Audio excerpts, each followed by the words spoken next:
Hey guys, इस video में मैं सी लैंग्वेज के बेसिक के बारे में बताऊंगा, जो स्टार्टिंग से एंड तक बताऊंगा।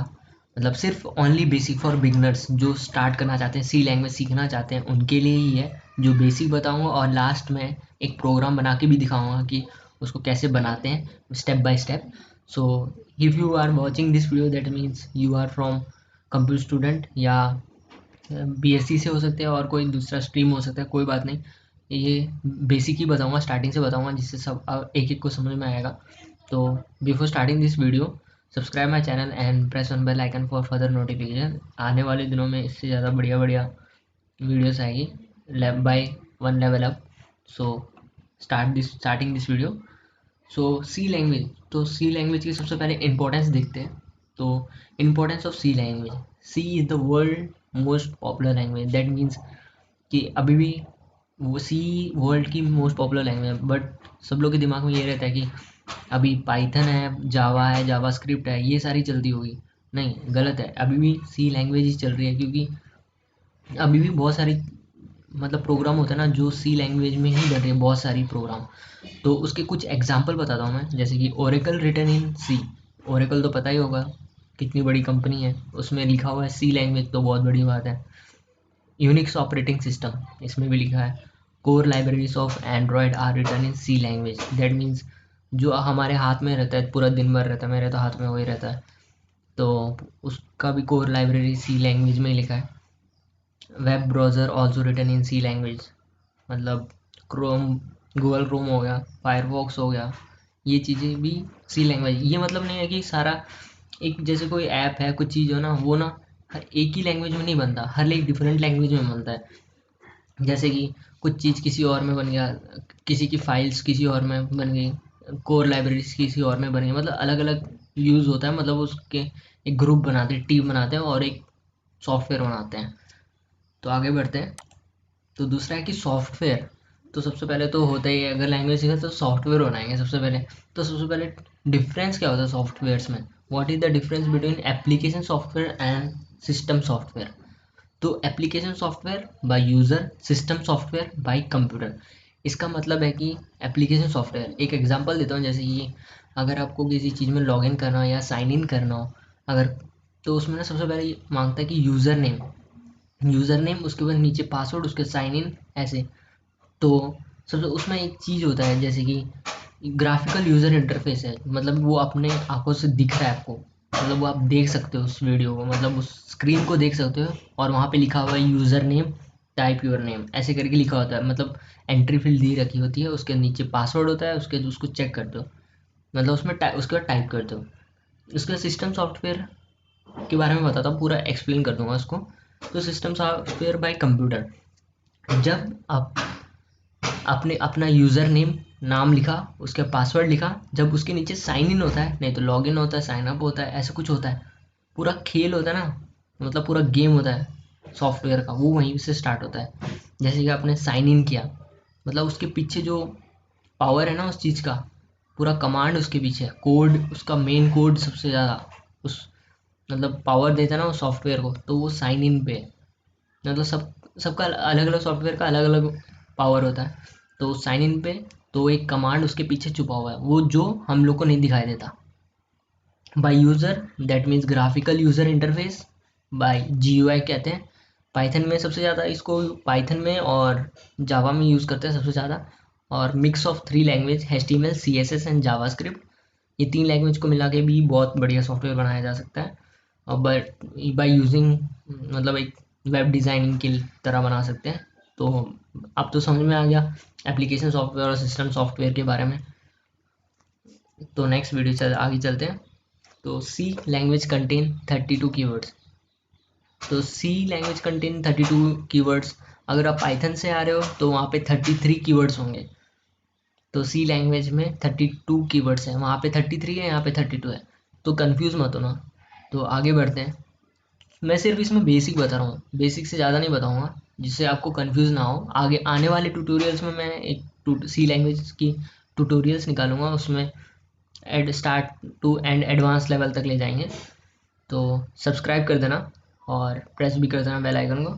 तो स्टार्ट करते हैं। प्राइमरी डाटा टाइप, तो एक इंटीजर, इसमें तीन चीज़ होती है, इंटीजर, रियल और कैरेक्टर। तो इंटीजर क्या होती है, अगर आप मैथ स्टूडेंट हो तो आपको समझ में आया, बचपन से मैथ कर ही रहे हैं। तो इंटीजर क्या होता है, -55, एग्जाम्पल दे रहेगा 23, 0, 90। तो उसके बाद रियल देखें तो 21.4, 3.42, -0.8 ऐसे। और कैरेक्टर देखें तो BC2 प्लस माइनस कोई एक वन। और secondary data type array, string, pointer, structure, और भी होते हैं बहुत सारी चीज़, इसके भी बहुत होते हैं, array, string, pointer, structure, enumerator, union, ऐसे होते हैं। पर ये इस वीडियो में मैं बताऊंगा नहीं, क्योंकि ये थोड़ा, अगर ये मैं इसको बताऊंगा ना आप कंफ्यूज हो जाओगे। ये एडवांस लेवल में पहुंचता है, बहुत एडवांस में, टॉप लेवल प्रोग्रामर इस चीज़ को यूज़ करते हैं। तो आगे बढ़ते हैं। तो डाटा टाइप्स की बात करें तो इसमें ना 4 डाटा टाइप्स होते हैं, जैसे कि इंट। इंट टेक्स 2 बाइट्स, मतलब एक स्टोरेज लेता है, मतलब एक स्पेस लेता है। जैसे कि फॉर एग्जांपल, जैसे कि आप स्कूल के प्रेयर में खड़े हो तो वहाँ पे एक स्पेस लेते हो, मतलब 1 आर्म डिस्टेंस लेके एक, मतलब गैप लेते हो, कि एक एक गैप लेते हो, उसको मतलब एक स्पेस ले रहा है एक बंदा, और दिखने में भी वो बहुत अच्छा लगता है। कि अगर कोई स्टेज के ऊपर खड़ा हो वो दिखने में भी एक रो वाइज में रहता है। और दूसरा एग्जांपल देता है तो एक कॉलेज का देता हूँ। जैसे कि कॉलेज में एडमिशन लिया तो एक पूरा लिस्ट तैयार होता है, जैसे कि रोल नंबर लिस्ट होता है, रोल नंबर 1 इस बंदा का नाम है, सेकंड बाई दिस बंदे का नाम, थर्ड बाई दिस नेम। तो वो एक मतलब स्पेस ले रहा है वो बंदा, मतलब उसका जगह कोई नहीं ले सकता, सिर्फ वही लेगा, 1, 2, 3। मतलब एक जगह, एक स्पेस का जगह दो बंदे नहीं ले सकते। तो इसी को बोलते हैं डाटा टाइप का एक स्टोरेज होता है, हर चीज़ का होता है। इंट का स्टोरेज होता है, कैर का भी होता है, डबल का भी स्टोरेज लेना पड़ता है, फ्लोट का भी। तो %d एक फॉर्मेट स्पेसिफायर है। तो सबसे पहले सी लैंग्वेज में सबसे पहले पहले हमें डिक्लेरेशन स्टार्टिंग में करना पड़ता है। स्टार्टिंग में, मतलब स्टार्टिंग में डिक्लेयर करो और उसका यूज़ करो बाद में, जब आप प्रोग्राम में किसी में यूज़ करोगे ना तो उसका फॉर्मेट स्पेसिफायर को यूज़ करने का, %d को यूज़ करना है, %d, इसको याद रखना। तो ये इंपॉर्टेंट है बहुत। तो कैरेक्टर पिछले वाला देखा ही होगा, इंट कैसे होता है, कैर में क्या यूज़ करते हैं। तो ये इट टेक 1 बाइट्स, और इसका फॉर्मेट स्पेसिफायर है %c।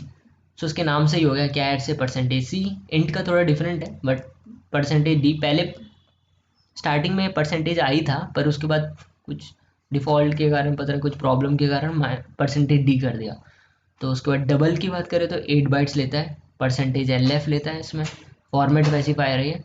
मतलब इसको यूज़ करते बाद में कैसे, फोर्थ का फ्लोट। तो फ्लोट 3.12, ये पीछे देखना, अगर डाउट है तो वापस पॉज करके पीछे देख के आगे आना, अगर कंफ्यूज हो तो बिना आगे ऐसे आगे मत बढ़ना।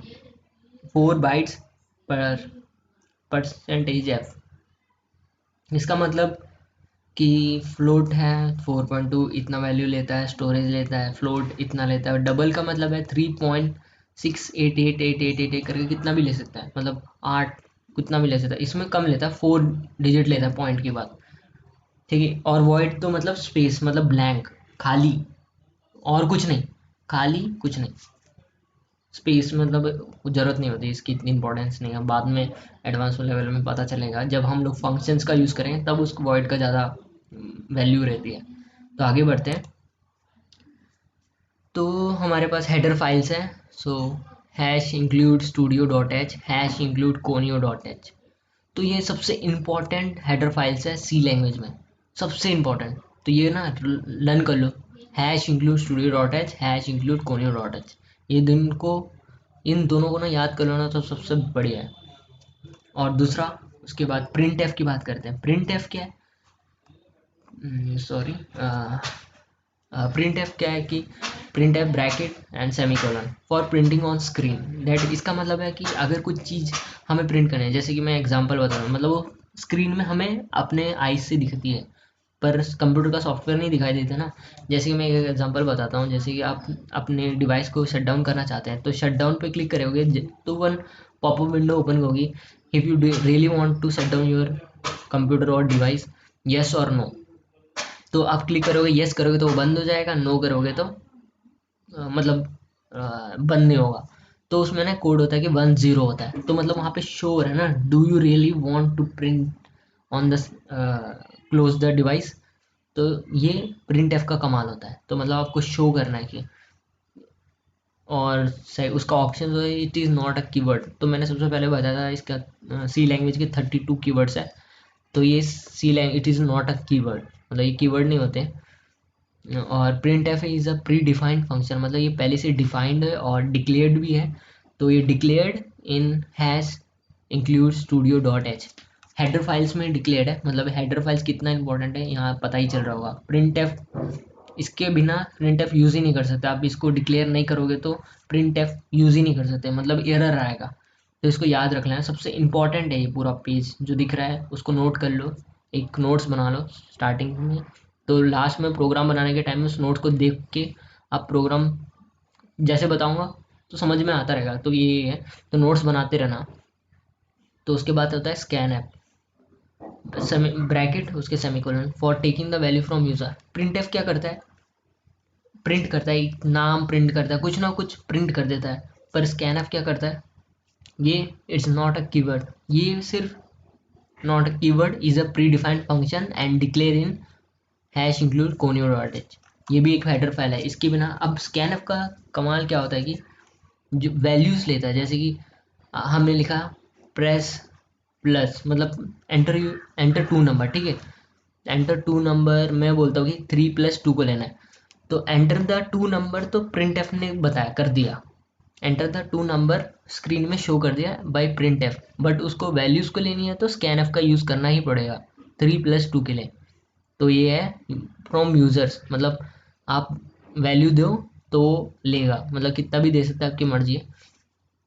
तो आगे बढ़ते हैं, बाकी not a keyword, pre defined function और डिक्लेयर्ड पता है इस चीज़ को, ये बहुत इंपॉर्टेंट पेज है इसमें। और आगे बढ़ते हैं, और ये भी बहुत इंपॉर्टेंट चीज़ है, CLR SCR bracket bracket close and semicolon for clearing the screen. मतलब इसका मतलब अगर आपने पहले एक प्रोग्राम रन किया उसके बाद वो उसके दूसरा प्रोग्राम रन किया, तो पहले वाला प्रोग्राम होता है ना वो उसी पे रहता है, उसी कंसोल में ही रहता है। तो उसको क्लीन करने के लिए, अगर क्लियर करने के लिए मतलब साफ करने के लिए, तो CLR SCR प्रोग्राम के स्टार्टिंग में ही लिख देते हैं। और get CH for holding the screen, अगर आप जैसे कि ग्राफिकल यूज़र इंटरफेस देखो तो वो तो होल्ड पे रहता है पहले से, क्योंकि वो है ही, उसको ऐसे बताया गया कि होल्ड में रहना तेरे को, कुछ भी होता है जब तक यूज़र से तेरे को कुछ परमि वो ना मिले। तो get CH hold the screen, जैसे कि एग्जांपल, मतलब कंप्यूटर जो अपने, मतलब जैसे कि जो कोडिंग चलाता है ना, जो हमें दिखाने था वो कोड को रन कर रहा, वो हमें नहीं दिखाया था। तो उसके बाद रन करने के बाद जो रिजल्ट देता है ना वो इतना तुरंत देता है, इतने सेकंड्स में देता है ना, 2 सेकंड्स, इतना तुरंत देगा ना, 0.2 ऐसे समथिंग देगा, शो करेगा और बंद भी कर देगा, पता भी नहीं चलेगा। तो इसको टर्बो C++ में चलता है, बाकी कोड्स कोड ब्लॉक्स में नहीं चलता, और ये विजुअल स्टूडियो VS कोड में नहीं चलता, और पाइचाम में भी नहीं चलता। तो मैं बताऊंगा कैसे आगे है। तो हाउ, एक रूल है कि उसको लिखते कैसे, मतलब कोड को लिखने का तरीका क्या है, मतलब लिखते कैसे, उसका रूल, फर्स्ट स्टेप क्या है लिखना है, सेकंड क्या लिखना है, थर्ड स्टेप क्या लिखना है, ये एक रूल है, ये बताया। तो सबसे पहले लिखना है hash include studio dot H, उसके बाद hash include conio dot H. आप ऐसे भी लिख सकते हो, कोनियो डॉट एच को पहले भी लिख सकते हो, बाद में भी लिख सकते हो, कोई डिफरेंस नहीं है, बट इसका लिखना जरूरी है। तो उसके बाद लिखेंगे, डिक्लेरेशन करेंगे सबसे पहले, कि अगर किसी चीज़ का यूज़ करना है, इंट का करना हो, कैर का करना हो, फ्लोट का करना हो या डबल का करना हो, सबसे पहले उसको डिक्लेयर करो और मेन फंक्शन में उसका यूज़ करो by format specifier, %d, %c, %f, %lf, उसको यूज़ करो। यहाँ पे डिक्लेयर करो इंट कैर स्टार्टिंग में, उसके बाद मेन फंक्शन में उसका यूज़ करो बाय फॉर्मेट स्पेसिफायर। तो ये ही वीडियो है इतना। और अब चलते हैं, एक प्रोग्राम बना के दिखाता हूँ कि कैसे आपने नोट्स तो बना ही दिया होगा, कैसे बनाते हैं तो सीख के अभी एक छोटा सा प्रोग्राम बनाता हूँ तो पता चल जाएगा आपको कि कैसे बनाते हैं। तो ये एक स्लाइड शो था, तो कोड ब्लॉक खोलता हूँ। अगर आपको टर्बो C++ में कर रहे हो तो कोई बात नहीं, टर्बो C++ में सेम कोड लिखना, बस सेम कोड की ज़रूरत है। बट कोड ब्लॉक में, मैं कोड ब्लॉक में लिख रहा हूँ कि कॉलेज में होता है ना, वो अभी भी ना बहुत सारे कॉलेज में ना टर्बो C++ यूज़ करते हैं, क्योंकि ना वो एडवांस नए नए सॉफ्टवेयर नहीं लाते। तो ये एक नया सॉफ्टवेयर है, कोड ब्लॉक्स हो गया, VS स्टूडियो हो गया, और पाइचाम हो गया, ये मेरे इसमें वीडियो में होंगे। और चलते स्टार्ट करने के लिए, तो फाइल ओपन करता हूँ, create new project, console application, वो सी लैंग्वेज सेलेक्ट करता, कंपाइलर। आपको इसकी वीडियो बताऊंगा इसको कैसे यूज़ करते हैं और इसका फीचर्स क्या है। तो कंसोल ऐप, ये कोड ब्लॉक्स को कैसे कहाँ से डाउनलोड करना है तो वो भी बताऊंगा। इस सब्सक्राइब कर देना और press the bell icon for further notification, जिससे अगली वीडियोस में पक्का मैं जरूर कोड ब्लॉक कैसे डाउनलोड करते हैं बताऊंगा। तो उसके बाद यहाँ पे टाइटल बताना है। टाइटल मतलब कोई भी लिखो, मैं तो कैल्क लिख देता हूँ। अब यहाँ पे डॉट, अगर आप टर्बो सी प्लस प्लस में काम कर रहे हैं, अगर सेव करना है तो डॉट सी लगाना पड़ेगा। यहाँ पे कोड ब्लॉक इसमें ज़रूरत नहीं पड़ती। डॉट सी याद रखना, ये चीज़ बहुत लोग की मिस्टेक रहती है। डॉट सी लगाना जब आप टर्बो सी प्लस प्लस में काम कर रहे हो या सी में काम कर रहे हो। तो कोड ब्लॉक्स में इसकी ज़रूरत नहीं होती, क्योंकि मैंने पहले से सेलेक्ट किया कि सी लैंग्वेज है। तो ये प्रोजेक्ट का टाइटल हो गया कैल्क, तो उसको नेक्स्ट करता हूँ और इसमें छेड़ने की ज़रूरत नहीं है। फिनिश, ये ब्लैंक दिख रहा है, उसके तो एक फाइल, वो एम्प्टी फाइल खोल दो, नो कर दो। उसके बाद अब मेन चीज़ क्या है, अब ना एक कोड लिख दो, ठीक है। और अब इसको दिख रहा होगा अभी सही से, तो लिखते हैं। पहले सबसे पहला क्या है, hash include studio dot h, तो लिख दो hash include studio dot h, तो पहला हो गया। तो इसमें डिक्लेरेशन किसका है, कमेंट सेक्शन में मेरे को बताना किसका डिक्लेरेशन है। इंक्लूड उसके बाद कोन्यू डॉट एच, इसका मैं बताता हूँ। इसमें स्कैन एफ का डिक्लेरेशन है और गेट सी एच का, होल्ड द स्क्रीन, होल्ड करने के लिए स्क्रीन को, मतलब रोकने के लिए। उसके बाद आप अगर किसी चीज, मैं सबसे पहले एक नॉर्मल बनाता हूँ बिना किसी चीज़ के, सिर्फ एक चीज़, मेन चीज़ प्रिंट करता हूँ, ठीक है। नाम प्रिंट करता हूँ, मेन फंक्शन चला रहा हूँ। उसके बाद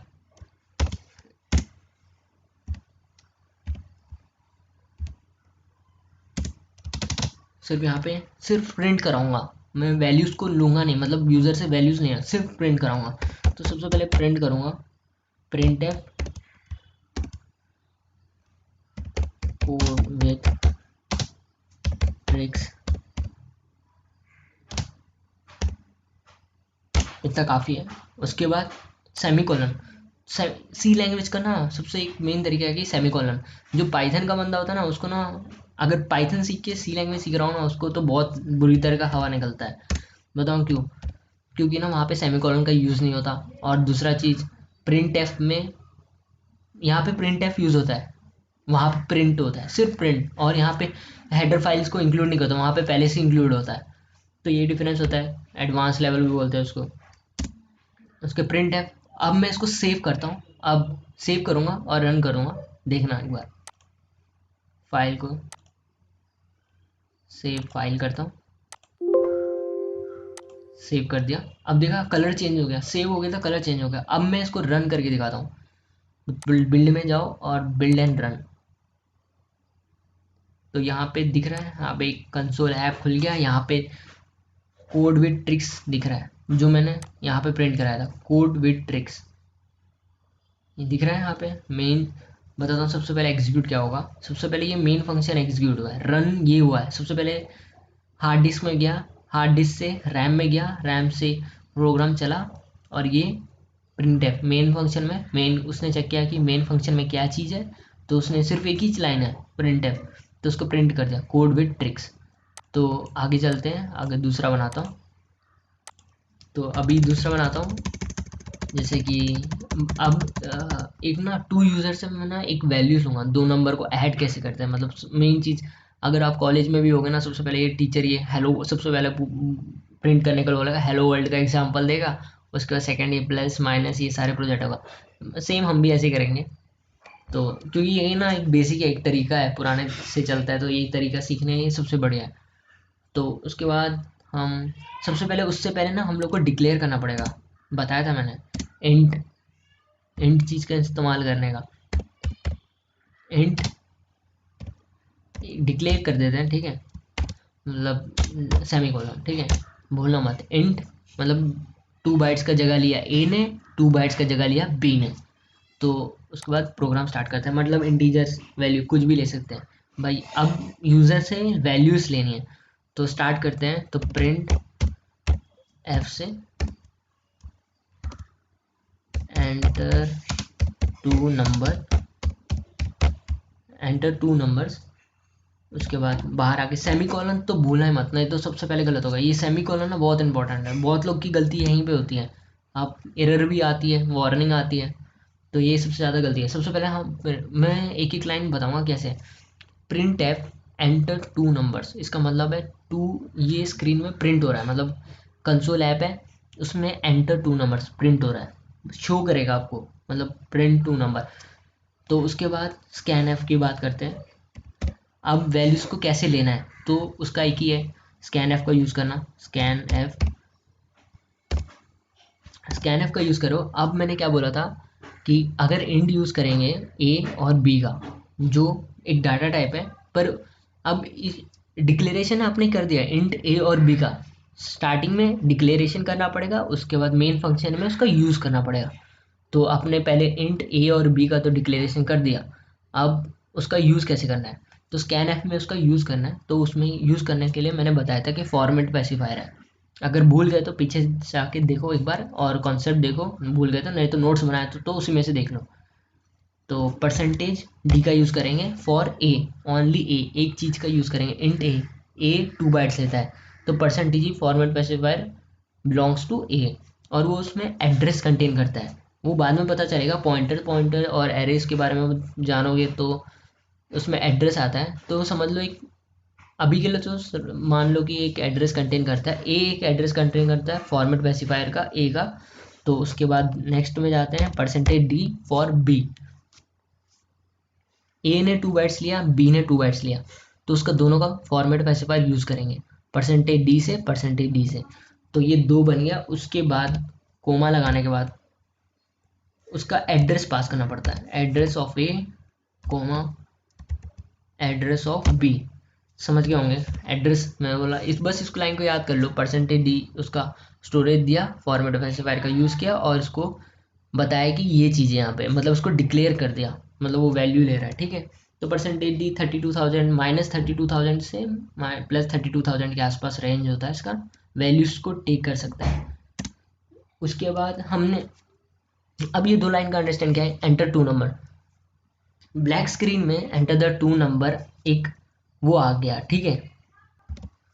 उसके बाद स्कैन एफ की बात करें तो स्कैन एफ क्या लेता है, दो वैल्यूज लेता है। प्रिंट एफ क्या लिया, enter the two number, print कर दिया, ऊपर दिखा दिया कि हम, मैं देख रहा हूँ एंटर टू नंबर, तो उसके अंदर मेरे को टू नंबर एंटर कर रहे हैं, तब जाके आगे प्रोसेस होगा। तो स्कैन एफ क्या कर रहा है, वो दो नंबर को ले रहा है, जैसे कि मैं 3+2, मैंने 3 क्लिक किया, उसके बाद एंटर कर दिया, उसका 2 ए में 3 स्टोर हो गया, बी में 2 स्टोर हो गया। उसका प्रोग्राम को रन करेंगे, मैं बताऊंगा मैं कैसे करना है। उसके बाद आपको वैल्यूज तो ले लिया, अब उसका आउटपुट कैसे पुट करोगे, इनपुट तो ले लिया आपने, ये दो चीज़ से आपने इनपुट ले लिया, मतलब यूज़र से इनपुट ले लिया, अब आउटपुट चाहिए। आउटपुट कैसे मिलेगा, तो आउटपुट के लिए भी एक प्रिंटफ शो करना पड़ेगा ना, मतलब शो करना पड़ेगा स्क्रीन में। देखो स्कैन एफ तो ले लेता है, प्रिंट एफ मतलब शो करता है, तो मतलब दिखाना पड़ेगा, जैसे सम इज परसेंटेज डी, तो परसेंटेज डी हो गया, मतलब फॉर्मेट स्पेसिफायर है, इसको बताता हूँ, रुको एक minute. C equal to A plus B, C plus A plus B, semicolon तो भूलना ही मत। तो अब देखो यहाँ पे क्या यूज़ किया, सम इज, अब ऊपर जाओ, जैसे 3 ए में है, बी में 2 है, 3+2 3 4 5, तो सम इज 5, तो सम इज प्रिंट होगा सम इज 5, तो उसका कोड ये होगा c equal to A plus b. तो यहाँ पे एक चीज़ बताओ, यहाँ पे हमने एक गलती कर रहे हैं, बताऊँ क्या, याद हो तो अगर कमेंट में बता सकते हो तो बता दो, मैं बता ही देता हूँ, चलो कोई बात नहीं। यहाँ पे c equal to A plus b, तो ए प्लस बी का डिक्लेरेशन तो हमने यहाँ पे कर दिया, इंट ए बी, ठीक है। सी का डिक्लेरेशन करना बाकी है, अगर ये नहीं करेंगे ना तो एरर आएगा। उसको भी मैं शो करता हूँ, मैं जानबूझ के करता हूँ कि आपको पता चले एरर क्यों होता है। तो उसके अंदर get C H, get C H का यूज़ करो, और दूसरा क्लियर स्क्रीन का यूज़ करो, CLR SCR। सेमी कॉलन का बस अपने दिमाग में रख लो, सी लैंग्वेज यूज़ करो तो सेमी कॉलन का या करना ही है। पर कोड ब्लॉक्स में ना CLR SCR और गेट सी एच की ज़रूरत नहीं पड़ती, पर अगर आप टर्बो C++ में यूज़ कर रहे हो तो ये दोनों की बहुत ज़रूरत होती है। CLR, ये दो चीज़ की बहुत ज़रूरत, गेट सी एच और इस चीज़ की बहुत ज़रूरत होती है। तो आप इस चीज़ को याद कर लेना। तो मैंने बताया ना एक एरर है, तो इसको सेव करता हूँ सबसे पहले।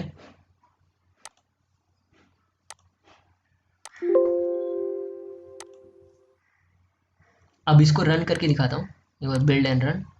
देखो यहाँ पे, देखो सही से देखो, यहाँ पे एरर आ रहा है, कहाँ शो कर रहा है एरर आ रहा है, प्रिंट एफ 10th लाइन में। देखो नीचे क्या लिखा है, error C undeclared first use in this function. देखो वो बोल रहा है अनडिक्लेयर्ड, मतलब ए डिक्लेयर्ड हो गया, बी डिक्लेयर हो गया। देखो इंट ए कोमा बी इसमें डिक्लेयर हो गया है, पर यहाँ पे एक चीज़ और एक चीज़ है, सी में एक वैल्यू है जो डिक्लेयर नहीं हुए, तो हमें यहाँ पे कोमा सी लिखना पड़े। सी भी एक इंटीजर है, बताऊँ कैसे। 3 ए में है, 2 बी में है, तो ये इंटीजर है, मतलब 3 2 तो इंटीजर ही है। उसके बाद उसका सम कितना होता है, 5 होता है, वो क्या है, एक इंटीजर है, इंटीजर वैल्यू है। तो अब इसको सेव करते हैं, मैं सेव करता हूँ फाइल को, सेव किया। तो अब देखना एरर नहीं आएगी, नहीं रन का बिल्ड एंड रन करना पड़ेगा। तो अब इसको शॉर्टकट भी की है, Ctrl+F9 दबा दो, या फंक्शन प्लस F9 मतलब बना दो, तो क्लिक करोगे तो अपने आप हो जाएगा बिल्ड एंड रन। तो यहाँ पे वापस, यहाँ पे CLR SCR यहाँ पे डिक्लेयर नहीं हो रहा, एक मिनट, ये टर्बो C++ यूज़ करने की ज़रूरत है, काफ़ी इतना रहता है। तो मैं बिल्ड एंड रन करता हूँ सिर्फ। तो यहाँ पे दिख रहा है कि एंटर द 2 नंबर्स। मैं सबसे पहले इसको प्लस प्लस करता हूँ, रुको, जिससे ना आपको पता चले स्टेप बाय स्टेप। देखो एक ब्लैक स्क्रीन दिखा है, मतलब ये कंसोल ऐप है। सी और C++ में आप ग्राफिक्स का यूज़ कर सकते हो, तो उसके लिए आगे बहुत इतना नहीं होता, पर बहुत लोग, ज़्यादा लोग दूसरा लैंग्वेज यूज़ करते हैं ग्राफिकल यूज़र इंटरफेस के लिए। पर ये चीज़ ग्राफिकल यूज़र इंटरफेस नहीं होता, कंसोल में बनता है, कंसोल ऐप बना सकते हैं, जैसे लिनक्स बनता है उस चीज़ में यूज़ कर सकते हैं इसको। तो एंड सबसे पहले प्रिंट क्या हो रहा है, देखो, हाँ अपना कोड रन करते हैं, ठीक है। सबसे पहले अपना कोड को रन करने से पहले देखो, सबसे पहले एक हार्ड डिस्क से रैम में जाएगा, कोड रन होगा, आपने क्लिक किया, रैम में गया, तो सबसे पहले मेन फंक्शन चलेगा। तो ठीक है, मेन फंक्शन चलेगा, ये सारे, तो उसके बाद अपने आप ये हेडर फाइल्स और डिक्लेरेशन अपने आप धीरे धीरे इसके बाद वो ढूंढ लेता है। तो मेन फंक्शन आया प्रिंट एफ, प्रिंट एफ बोले, वो बोले फंक्शन बोलेगा प्रिंट एफ क्या है, तो वो पीछे जाएगा, कहाँ पे इन लोग ने डिक्लेयर किया, कहाँ पे, यहाँ पे किया, इंक्लूड स्टूडियो डॉट एच में। तो वो आया, चलो ठीक है, एंटर द 2 नंबर्स प्रिंट कर दो स्क्रीन में, ठीक है कर दिया, एंटर द 2 नंबर्स। तो उसके स्कैन एफ की बात करें, टेक ले रहा है, तो वो इसका डिक्लेरेशन कहाँ है, कोनियो डॉट एच में। तो और उसके आगे एड्रेस ऑफ ए और एड्रेस ऑफ बी है, तो वो उसकी वैल्यू इंट A B, इसका डिक्लेरेशन कहाँ है, वो चेक करेगा, मेन के बैक जाएगा, और यहाँ पे देखो अगर यहाँ पे नहीं होता तो वो गलत शो करेगा, रॉन्ग शो करेगा। तो उसके नेक्स्ट लाइन पे कोड पे आएगा, उसके प्रिंट एफ लिखा है, मतलब ये स्क्रीन में, तो sum is percentage e c equal to A plus b. अब ये चेक करेगा कि ये c equal to A plus b, इसका डिक्लेरेशन कहीं पर हुआ है कि नहीं हुआ, तो वो चेक करा, हाँ हुआ है। तो उसके दूसरा गेट सी एच बोलेगा, मतलब स्क्रीन को होल्ड करना। अगर आप टर्बो C++ में काम कर रहे हो तो एक बार इसको हटा के देखना और मेरे को कमेंट करके बताना कि क्या होगा। वो स्क्रीन, मतलब आपकी वैल्यू डाल, जैसी वैल्यू डालने के बाद एंटर करोगे ना, वो चली जाएगी। अब देखते हैं, अब इसको रन करके दिखाता है, ठीक है। हमने क्या एग्जांपल लिया था, 3+2 के लिया था, ठीक है। तो मैं करता हूँ 3 के बाद मैं एंटर करता हूँ, क्योंकि ना इसका ना, इसको रोकने के लिए ना, तो एंटर दबाना पड़ता है, मतलब इतनी वैल्यू लेनी है मेरे को। 3 ए में चला गया 3, और बी में जाएगा, मैं 2 डालता हूँ, ठीक है। अब तीसरा लाइन चलना चाहिए कि सम इज 5, ठीक है। एंटर, देखो सम इज 5, सबसे पहला लाइन चला, enter the 2 number, enter 2 number 3, ठीक है। सबसे पहले मैंने वैल्यू डाला 3, उसके बाद 2, ए और बी में चला गया 3 और 2। तो थर्ड लाइन चल रही है प्रिंट एफ सम इज़ 5। देखो यहाँ पे सम इज़ 5, ये वाला कोड चल रहा है, ठीक है। तो अगर मैं वापस इसको वापस बिल्ड एंड रन करता हूँ, तो और एक बार चला के दिखाता हूँ। अगर यहाँ पे मैंने 25 लिया, आप कितना भी ले सकते हो, देखो वैसे कुछ भी नंबर दबाओ, कितना भी ले सकते हो, जब तक आप एंटर नहीं मारोगे ना तब तक वो लेता ही रहेगा। बट अब शो भी करे, एरर शो करेगा। इसकी वैल्यू किसी के रेंज के बीच में थे, -30,000 टू +30,000 के आसपास कुछ रेंज होती है इसकी। तो आप कितना भी लिख सकते हो, बट एरर शो करेगा। तो मैं सबसे पहले 25 लेता हूँ, आपकी मर्जी, जब तक एंटर नहीं करोगे तब तक वो वैल्यू लेता ही रहेगा ए में। तो सबसे पहले मैं 25 लिया। अब देखो मैं एंटर करता हूँ, ठीक है, एंटर किया। अब मैं करता हूँ, ए में चला गया 25, अब बी में जाएगा, चलो 5 डालता हूँ, ठीक है, एंटर किया। तो कितना आ रहा है, सम इज 30, सम इज 30। सो के हिसाब से समझ में आ गया, एंटर 2 नंबर। सबसे पहला नंबर डाला 25, उसके बाद दूसरा नंबर डाला 5, उसके बाद डाला 30, उसके बाद स्क्रीन को होल्ड किया जब तक इसको, ये तो कोड ब्लॉक्स में आने वाली वीडियोस में, दूसरे वीडियो में बताऊंगा कि कोड ब्लॉक्स को कैसे डाउनलोड करते हैं। तो सब्सक्राइब कर देना। और एक चीज़ बताना भूल गया कि अगर, चलो एक और एक एग्जांपल देता हूँ, जैसे कि अगर सिर्फ आपको स्क्वायर करना है, ठीक है, अगर स्क्वायर ऑफ 2 2 4 ऐसे करके, ठीक है, तो यहाँ पे एक लिखता हूँ, स्क्वायर ऑफ नंबर, नहीं ऐसे नहीं, एंटर नंबर टू स्क्वायर, ठीक है। अब नंबर की स्पेलिंग गलत लिखे हैं, स्पेलिंग गलत, नंबर, ठीक है। उसके बाद यहाँ पे फॉर्मेट स्पेसिफायर एक ही आएगा, क्योंकि वहाँ पे मैंने डिक्लेरेशन सिर्फ एक ही में किया है। जैसे कि टू का स्क्वायर क्या होगा, 4 होता है, ठीक है। 2 इंटू जब 2 इंटू होता है ना, तो उसकी ज़रूरत नहीं होती, एक ही बार काफ़ी लेने होते हैं। ए का डिक्लेरेशन क्या, बी की ज़रूरत नहीं। उसके बाद स्क्वायर इज %d। तो यहाँ पे ना देख, जो भी होता है ना, मेन चीज़ यहाँ पे है, ठीक है। सी में आएगा, चलो ठीक है, कोई बात नहीं, मैं सी में नहीं डालूंगा, डायरेक्ट सी, बिना सी के डालूंगा, ठीक है। तो स्क्वायर इज, अगर मैं 2 डाल रहा हूँ तो 4 आना चाहिए, तो मैं डालूंगा, मतलब c equal to A plus b. तो ए स्टार ए मतलब मल्टीप्लाई, इसका मतलब है a square multiply by a. तो इसको रन करता हूँ, देखो रन हो गया, दिख रहा है, एक स्मॉल प्रोग्राम, इससे मतलब सिंपल है ये भी, मतलब स्क्वायर करता है, ठीक है। ए इस सबसे पहले डिक्लेयर किया ए का, उसके मेन फंक्शन में आया print enter number two square. देखो यहाँ पे print number enter number two square. तो नंबर 2 कितना स्कैन है, कितने नंबर लेगा, कितना इंटीजर का डिक्लेरेशन है, सिर्फ एक ही का है, तो मतलब कोई एक ही वैल्यू का स्क्वायर करेगा। उसके बाद प्रिंट एफ स्क्वायर इज बताएगा कि इतना स्क्वायर है।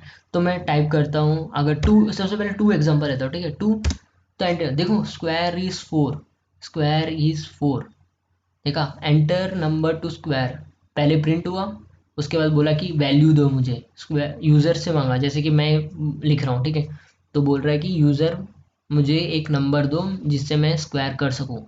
तो उसने स्क्वायर किया, प्रोग्राम इतना, देखा तुमने कितना जल्दी, स्क्वायर इज 4 ऐसे किया। तो ऐसे छोटे मोटे वीडियोस और और भी आपने जैसे प्रोग्राम बना सकते हैं, जैसे कि प्लस का, माइनस का, मल्टीप्लिकेशन का। बिगनर हो तो स्मॉल, धीरे धीरे सीखो, छोटा मोटा सीखो। उसके ना, अगर हर एक चीज़ एक ही बार में सीखना तो नहीं हो पाता, स्टेप बाय स्टेप सीखोगे तो अच्छी बात होती है। तो सब्सक्राइब कर देना इस चैनल को, अच्छा लगे तो कमेंट कर देना और लाइक कर देना, शेयर कर देना। तो thanks for watching this video.